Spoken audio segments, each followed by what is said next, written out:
Oh,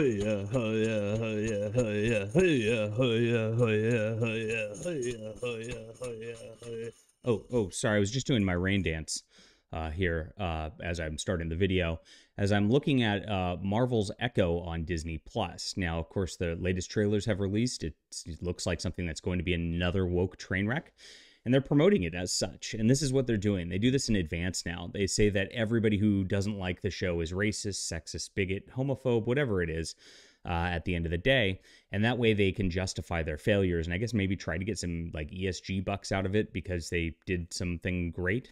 Well, guys, BlackRock actually is laying off 600 employees as they've lost a lot of money on the ESG stuff over the last few years. And this is where, of course, all that's coming in. That money's drying up.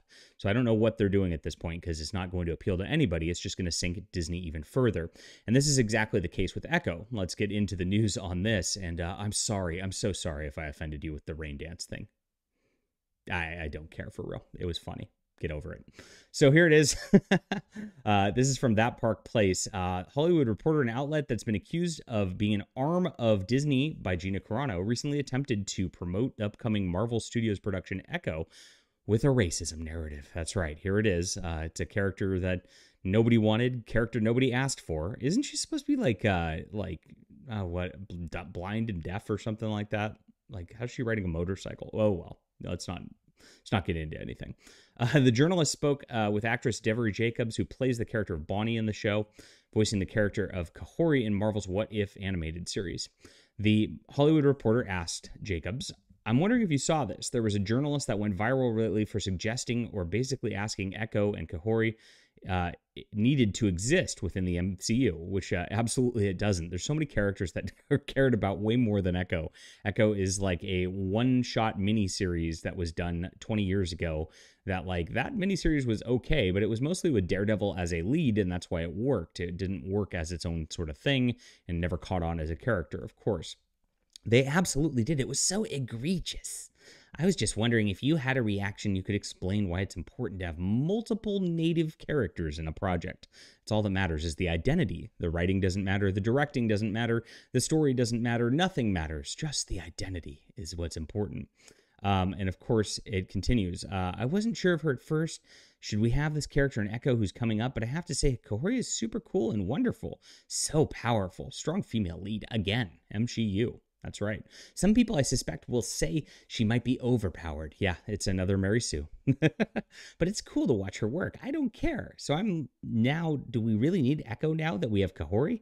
Now, sure, of course we could keep both characters, but wouldn't it be wonderful to have more than one Native American character? In fact, gosh, it's so ridiculous.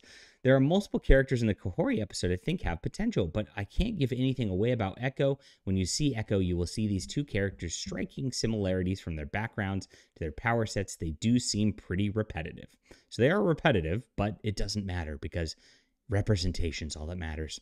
I mean, would somebody go up to a white guy and say, that is one perspective for a white story that's out there? Would somebody say that? That's egregious. That's insane that anybody would say that. So full stop here. When they do this, they, of course, make it immediately about race. And then they go, gosh, if you make it about race, you must be racist. They gaslight you as they're doing exactly what they're complaining about. It's absolutely ridiculous every single time here. And this is what they do with their failed projects, because they know when there's not a story to talk about, when there's not something interesting to talk about, the only thing they can fall back on is racism, sexism, homophobia, all the isms, right?